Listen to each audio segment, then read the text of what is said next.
नमस्कार। हिंदी कौशल चैनल में आप सभी का स्वागत है। मैं एक बार पुनः प्रस्तुत हूँ आप सभी के समक्ष अपनी एक नई कक्षा में।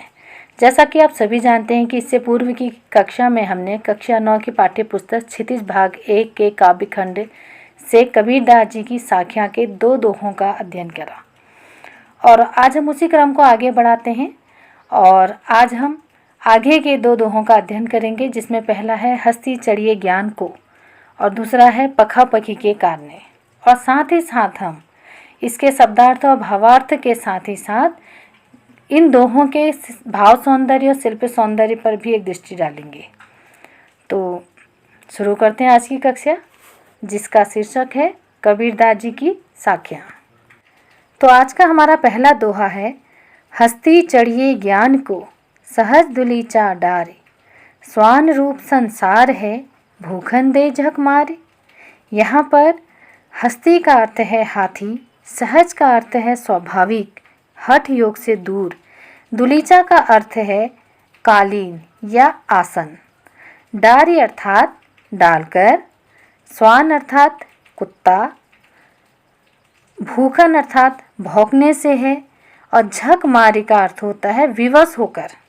इस दोहे का संदर्भ कुछ इस प्रकार से होगा कि प्रस्तुत दोहा हमारी पाठ्य पुस्तक क्षितिज भाग 1 के काव्य खंड से की साखियाँ से लिया गया है, जिसके रचयिता कबीरदास जी हैं। और प्रसंग होगा कि इस दोहे में कबीरदास जी ने एक सच्चे साधक की भक्ति, उसकी साधना में समाज द्वारा जब विरोध या बाधा उत्पन्न की जाती है तो उस बाधा से कैसे दूर रहा जाए, यही इसमें कबीरदास जी ने साधकों को संबोधित करते हुए बताया है। प्रस्तुत दोहे में कबीरदास जी सच्चे साधकों को संबोधित करते हुए कहते हैं कि हस्ती चढ़िए ज्ञान को, हे साधकों, तुम ज्ञान रूपी हाथी पर चढ़कर सहज दुलीचा डारे, स्वाभाविक रूप से हठ योग का त्याग कर समाधि रूपी दुलीचा अर्थात आसन बिछाकर उसमें अपने निश्चिंतता से अपने साधना पथ पर अडिग होकर आगे बढ़ते रहो, अर्थात प्रभु भक्ति में लीन रहो, प्रभु भक्ति करते रहो। स्वान रूप संसार है, यह संसार तो उस कुत्ते के समान है जो हाथी को चलता देख व्यर्थ ही भौंकता रहता है, उससे तुम्हारा कुछ नहीं बिगड़ने वाला है।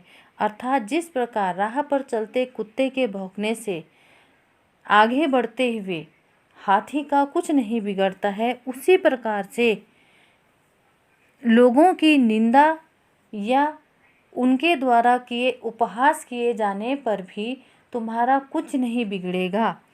तुम अपने कर्म पथ पर कर्मशील होकर आगे बढ़ते रहो। भूखन दे झक मारे, और इस संसार का, इन लोगों का कार्य है कि दूसरों के मार्ग पर बाधा उत्पन्न करना, तो यह अपना कार्य करते रहेंगे। इनके बाधा उत्पन्न करने से, लोक निंदा होने से या तुम्हारा उपहास उड़ाने से तुम्हारा कुछ नहीं बिगड़ेगा। इसीलिए तुम अपने कर्म पथ पर सदैव कर्मशील रहो और अपने साधना पथ पर आगे बढ़ते रहो। अब एक दृष्टि डालते हैं भाव सौंदर्य पर।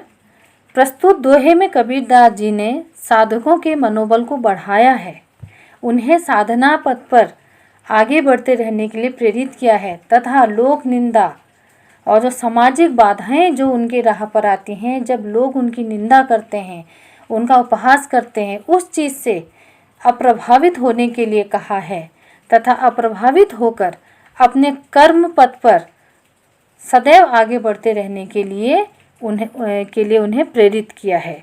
तथा साथ ही साथ उन्होंने हाथी पर चढ़कर एक उच्च साधक को एक उच्च स्थान पर विराजमान किया है और साथ ही स्वान रूप कहकर जो लोग साधकों का उपहास करते हैं, उनकी निंदा करते हैं, उन पर एक व्यंग किया है। अब इसके बाद देखते हैं शिल्प सौंदर्य, जिसमें यह एक दोहा छंद है। ज्ञान रूपी हाथी और सहज रूपी दुलीचा में रूपक अलंकार है।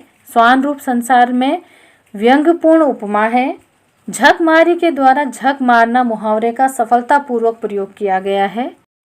अब इसके बाद हम पढ़ते हैं दूसरा दोहा। पखा पखी के कार ने सब जग रहा भुलान, निरपख होई के हरि बझे सोई संत सुजान। बहुत ही सुंदर दोहा है कबीरदास जी का। यहाँ पर पखा पखी का अर्थ है पक्ष विपक्ष की सोचना, कारणे अर्थात कारण, भुलान अर्थात भूला हुआ, निरपक्ष अर्थात निष्पक्ष होकर, सोई अर्थात वही, और सुजान अर्थात ज्ञानी से है। प्रस्तुत दोहे का संदर्भ पूर्ववत ही रहेगा तथा प्रसंग अर्थात कबीरदास जी इस दोहे के माध्यम से क्या कहना चाहते हैं।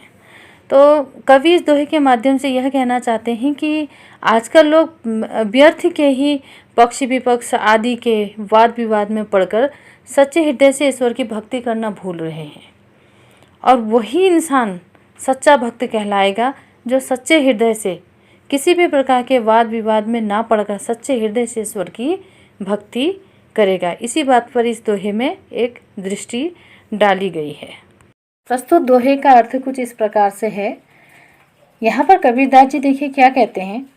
पखा पखी के कारण अर्थात पक्ष विपक्ष के कारण, या यूँ कहना चाहिए कि व्यर्थ के तर्क वितर्क में पढ़कर कि ईश्वर भजन ऐसे होना चाहिए, ईश्वर भक्ति ऐसे की जानी चाहिए, या यह तेरा भगवान है, यह मेरा भगवान है, इन व्यर्थ के तर्क वितर्क में पढ़ कर के सब जग रहा भुलान, आज सारा जग ईश्वर भक्ति का जो मुख्य उद्देश्य है उस उद्देश्य से भटक गया है, ईश्वर भक्ति का ना भूल गया है। निरपख होई के हरि भजे, और जो आज भी निष्पक्ष होकर ईश्वर का सच्चे मन से उसकी भक्ति करता है, ईश्वर का नाम जपता है, हरि नाम जपता है, सोई संत सुजान, वही आज सच्चा संत है। जो निष्पक्ष होकर के ईश्वर का भजन करता है, ईश्वर की भक्ति करता है, वही आज सच्चा संत है। आगे एक दृष्टि डालते हैं इस दोहे के भाव सौंदर्य पर। इस दोहे का भाव सौंदर्य कुछ इस प्रकार से है कि इस दोहे में हमें कबीरदास जी के स्पष्ट वक्ता होने, निर्भय स्वभाव तथा विरोधी स्वर के दर्शन होते हैं, जिसमें उन्होंने सांसारिक लोगों को पक्ष विपक्ष के व्यर्थ के वाद विवाद में ना पड़कर निष्पक्ष भाव से ईश्वर की भक्ति करने की सलाह दी है। अब इसके बाद आता है शिल्प सौंदर्य। शिल्प सौंदर्य जैसा कि हम सभी जानते हैं कि यह एक कुशल दोहा छंद का प्रयोग यहाँ पर हुआ है। सोई संत सुजान में अनुप्रास अलंकार है, क्योंकि अब यहाँ पर 100 की आवृत्ति बार बार हुई है और ब्रज भाषा का प्रयोग हुआ है। तो आज की कक्षा इसी दोहे के साथ यहीं समाप्त करते हैं। बहुत जल्द मुलाकात होती है हिंदी कौशल चैनल में साख्या के आगे के अगले दोहों में। तो उम्मीद करती हूँ आपको हमारी कक्षा ज़रूर पसंद आई होगी। यदि आपको हमारी आज की कक्षा, आज का वीडियो पसंद आया हो तो प्लीज़ इसे लाइक करें, सब्सक्राइब करें और ज़्यादा से ज़्यादा शेयर करें। और एक बात मैं हमेशा कहती हूँ कि हिंदी हमारी राष्ट्रभाषा है, हिंदी भाषा पर गर्व करें। धन्यवाद।